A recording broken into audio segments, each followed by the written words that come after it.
Hello student, myself doctor Anu Banshiwal.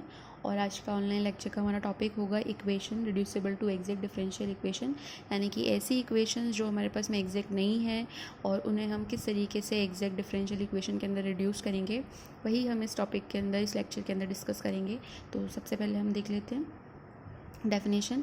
यदि कोई अवकल समीकरण M D x plus N D Y equals to zero है, ये फर्स्ट ऑर्डर फर्स्ट डिग्री की डिफरेंशियल इक्वेशन है, ये एग्जैक्ट नहीं है, तो इसे एक्स तथा वाई के फंक्शन से गुणा कर एग्जैक्ट बनाया जा सकता है। यानी कि अगर हम किसी भी फर्स्ट ऑर्डर फर्स्ट डिग्री की डिफरेंशियल इक्वेशन जो कि हमारे पास में एग्जैक्ट नहीं है, उसे हम एक्स वाई के फंक्शन से गुणा करके एग्जैक्ट बना सकते हैं।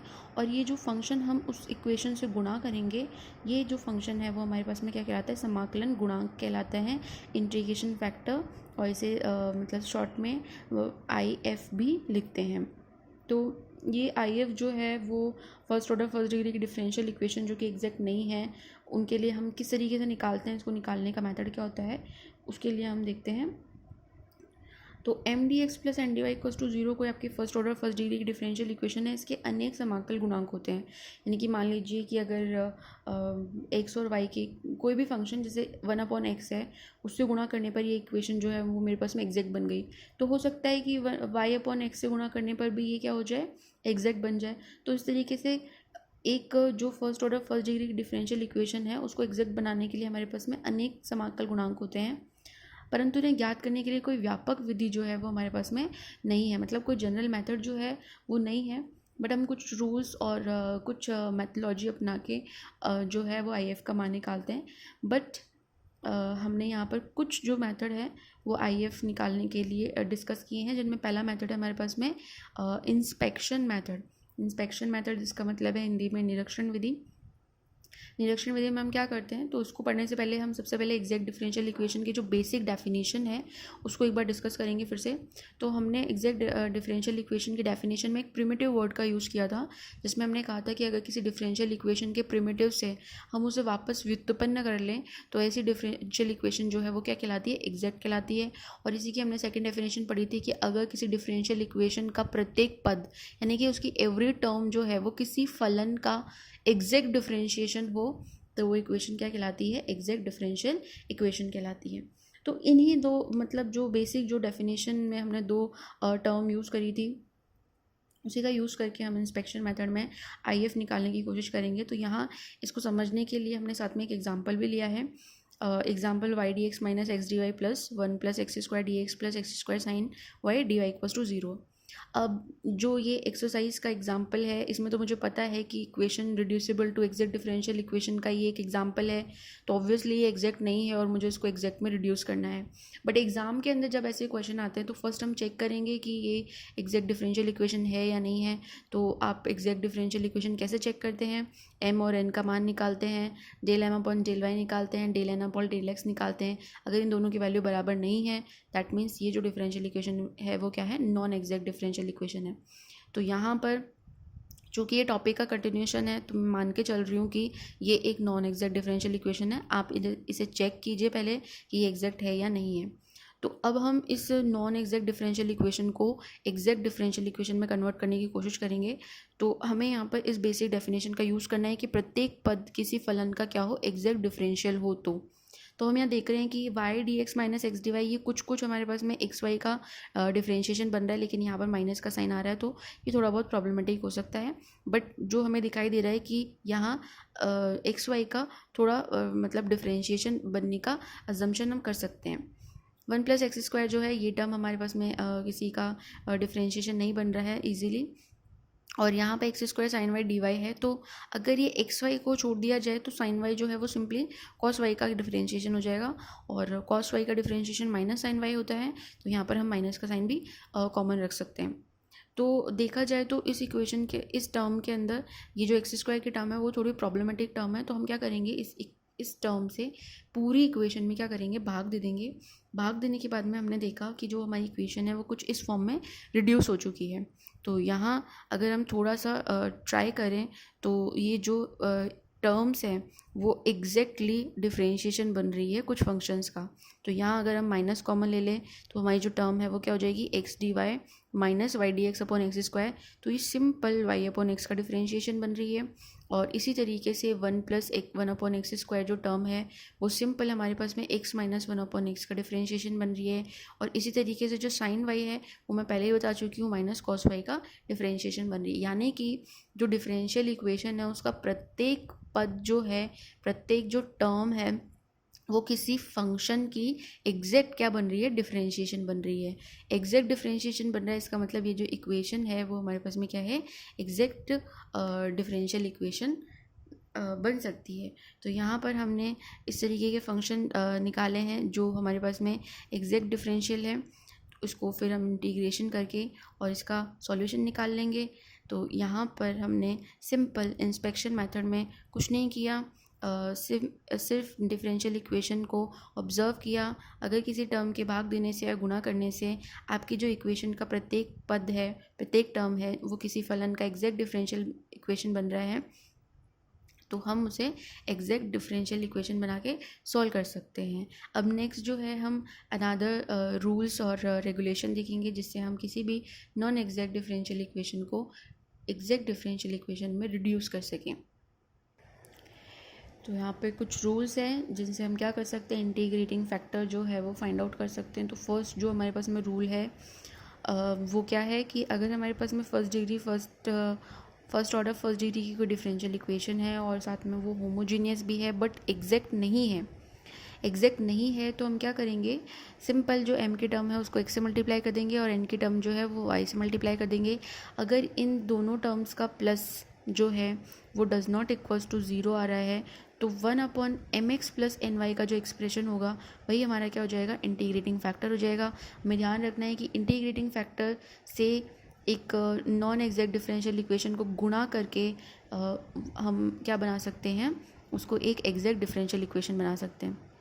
तो यहाँ पर हमने देखा कि अगर ये term does not equals to 0 आ रही है तो यही टर्म हमारी 1/, में क्या हो जाएगी, इंटीग्रेटिंग फैक्टर हो जाएगी।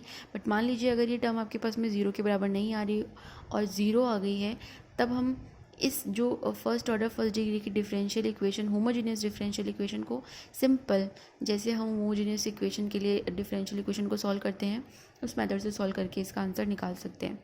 बट अब अभी हम उस केस की बात करें जब हमारे पास में ये एक्सप्रेशन जो है वो डज़ नॉट इक्वल्स टू 0 हो। तो अगर ये expression does not equals to 0 है तो हमें क्या करना है, सिंपल एक एग्ज़ाम्पल लिया है हमने और उसमें हम ये वाला रूल अप्लाई करने की कोशिश करेंगे। तो इस एग्ज़ाम्पल में जो डिफरेंशियल इक्वेशन है उसमें हमने चेक किया कि ये जो डिफरेंशियल इक्वेशन है ये कैसी है, एक होमोजीनियस इक्वेशन है, क्योंकि यहाँ पर एक्स वाई की प्रत्येक टर्म जो है उसके अंदर घात क्या बन रही है, हमारे पास में 3 बन रही है। इसका मतलब ये क्या है, एक होमोजीनियस इक्वेशन है। और जैसे कि मैंने अभी लास्ट एग्जांपल में कहा कि ये equation reducible to exact differential equation का पार्ट है, तो ये मान के चल रही हूँ मैं कि इक्वेशन जो है वो नॉन एग्जैक्ट है।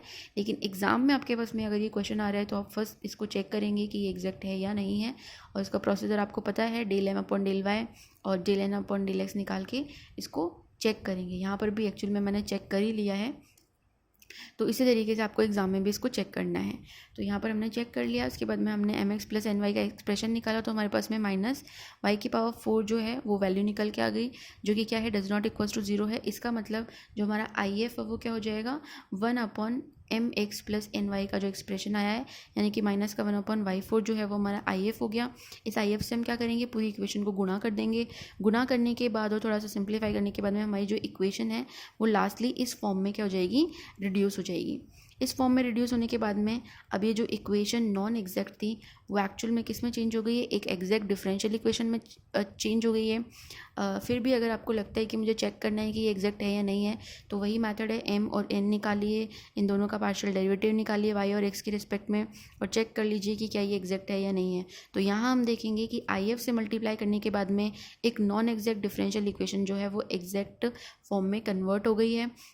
और आगे जो है इसको सॉल्व करने का प्रोसीजर हम एग्जैक्ट डिफरेंशियल इक्वेशंस में पढ़ चुके हैं कि किस तरीके से एक एग्जैक्ट डिफरेंशियल इक्वेशन को सॉल्व किया जाता है, तो उसी मेथड से आप इसको आगे सॉल्व कर सकते हैं। फर्दर अब हम नेक्स्ट रूल सेकंड देखेंगे। रूल सेकंड में हम देखेंगे कि मान लीजिए कोई फर्स्ट ऑर्डर और फर्स्ट डिग्री की डिफरेंशियल इक्वेशन जो है, अगर आप उस फर्स्ट ऑर्डर फर्स्ट डिग्री की डिफरेंशियल इक्वेशन को कुछ इस फॉर्म में अगर आप रख सकते हैं, तो इसमें IF निकालने का जो मेथड है वो हमारा क्या हो जाएगा, mx - ny और अगर M x minus N Y का expression does not equals to zero है तो सिंपल हमारा आई एफ जो है वो इस एक्सप्रेशन के बराबर हो जाएगा। तो सबसे पहले ये फॉर्म हमें समझनी है कि क्या हम अपनी first order first degree differential equation को इस फॉर्म में मतलब करेक्ट कर पा रहे हैं या नहीं। तो इस फॉर्म के लिए स्पेशल क्या है कि हमें एक्स वाई की टर्म्स को एक तरफ रखना है और एक्स वाई की टर्म एक तरफ रखने के बाद में डी एक्स के साथ साथ क्या आना चाहिए, वाई का कोफिशिएंट, वाई वेरिएबल आना चाहिए। इसी तरीके से इधर भी हमें एक्स वाई की जो टर्म है उनको एक तरफ रखना है और डी वाई के साथ में किसका एक्सप्रेशन आना चाहिए, एक्स का। तो यहाँ हमने एक एग्जांपल लिया है और ये एग्जांपल जो है वो एग्जैक्टली इसी फॉर्म में दिया हुआ है। हो सकता है कि आपका कोई क्वेश्चन जो है वो एग्जैक्टली इस फॉर्म में नहीं दिया हुआ है तो आप थोड़ा सा एक्स और वाई को कॉमन लेकर या टर्म्स को थोड़ा शफल करके भी इस तरीके की फॉर्म अगर क्रिएट कर पा रहे हैं तो उसका आई एफ आप इजीली फाइंड आउट कर सकते हैं। तो यहाँ पर जो एग्जांपल है वो एग्जैक्टली इसी फॉर्म में दे रखा है। तो हम देखेंगे कि इसको सॉल्व कैसे करना है। तो यहाँ से हमने क्या किया है, ये जो एक्सप्रेशन है ये हमें साफ साफ दिखाई दे रहा है कि एक्स वाई की टर्म एक तरफ है और डी एक्स के साथ वाई का कोफिशिएंट आ रहा है। इसी तरीके से एक्स वाई की टर्म एक तरफ है और डी वाई के साथ एक्स का कोफिशिएंट आ रहा है, यानी कि जो ये इक्वेशन है वो इसी फॉर्म में है। तो इसका आई एफ हम कैसे निकालेंगे। अब ये जो इक्वेशन है वो हमारे पास में नॉन एग्जैक्ट है तो इसको एग्जैक्ट बनाने के लिए हमने इसका आई एफ निकालना है। तो एम और एन को के हमने एक्सप्रेशन निकाले। m को हमें x से मल्टीप्लाई करना है, n को हमें y से मल्टीप्लाई करना है, फिर दोनों टर्म का क्या करना है, सब्ट्रैक्शन लेना है। तो सब्ट्रैक्शन लेने के बाद और कैलकुलेशन करने के बाद में हमने देखा कि जो M x minus N Y का जो एक्सप्रेशन आया वो does not equals to zero है। अगर ये does not equals to zero है तो यही एक्सप्रेशन हमारा क्या हो जाएगा, आई एफ हो जाएगा। तो यहाँ पर आई एफ जो है वो हमारे पास में क्या निकल के आ गया, 2x² y² ब्रैकेट में xy+1। अब हमें क्या करना है, इस आई एफ से हमारी जो नॉन एग्जैक्ट इक्वेशन है उसको मल्टीप्लाई करना है। तो 1/IF जो है वो हमें मल्टीप्लाई करना है, ये ध्यान रखना है। तो हमने क्या किया, 1/IF जो है 1 के अपॉन में इस वैल्यू को ले जाकर हम उसको इक्वेशन 1 से मल्टीप्लाई कर देंगे। मल्टीप्लाई करने के बाद और थोड़ा सिंप्लीफाई करने के बाद में हमारे पास जो इक्वेशन है वो कुछ इस फॉर्म में रिड्यूस हो जाती है। तो ये कैलकुलेशन जो है वो आप लोग खुद करिए। इसमें नीचे xy+1 का एक्सप्रेशन बन रहा है तो कोशिश कीजिए ऊपर भी xy+1 का कोई एक्सप्रेशन बन जाए। तो ये टर्म जो है आपस में कैंसिल हो जाएंगी और कैंसिल होने के बाद में इनको सिंप्लीफाई करना थोड़ा ईजी हो जाएगा। तो यहाँ पर मैंने सिंप्लीफाई करके डायरेक्ट इक्वेशन जो है वो पुट कर दी है। इसको मैंने इक्वेशन 2 नाम दे दिया है। अब जो ये इक्वेशन आपको मिली है आई एफ से मल्टीप्लाई करने के बाद में, ये इक्वेशन एक्चुअल में आपके पास में क्या है, एग्जैक्ट डिफरेंशियल इक्वेशन है। फिर से मैंने इसको यहाँ पे चेक करके दिखाया है कि ये एग्जैक्ट है या नहीं है। तो यहाँ पे मैंने m और n की वैल्यू निकाली, del m/del y निकाला, del n/del x निकाला और ये चेक किया कि इन दोनों का मान बराबर है या नहीं है। तो यहाँ इजीली दिखाई दे रहा है कि दोनों वैल्यूज़ जो हैं वो बराबर हैं। इसका मतलब ये क्या है, एक एग्जैक्ट डिफरेंशियल इक्वेशन है। तो यहाँ पर एक नॉन एग्जैक्ट डिफरेंशियल इक्वेशन को आई एफ से मल्टीप्लाई करके हम उसको एग्जैक्ट डिफरेंशियल इक्वेशन बना सकते हैं। और आगे इस इक्वेशन को सॉल्व करने का प्रोसीजर वही प्रोसीजर है जो हम एग्जैक्ट डिफरेंशियल इक्वेशन वाले टॉपिक में पढ़ चुके हैं। तो इसी तरीके के कुछ रूल्स और रेगुलेशन हम आगे के लेक्चर में भी डिस्कस करेंगे। अभी आप इन 2 रूल्स को पढ़िए और इनके रिलेटेड एग्जांपल्स कीजिए। अगर किसी एग्जांपल में कोई भी प्रॉब्लम अगर आपको आती है तो कमेंट सेक्शन में आप जो है वो मैसेज करके पूछ सकते हैं। Thank you.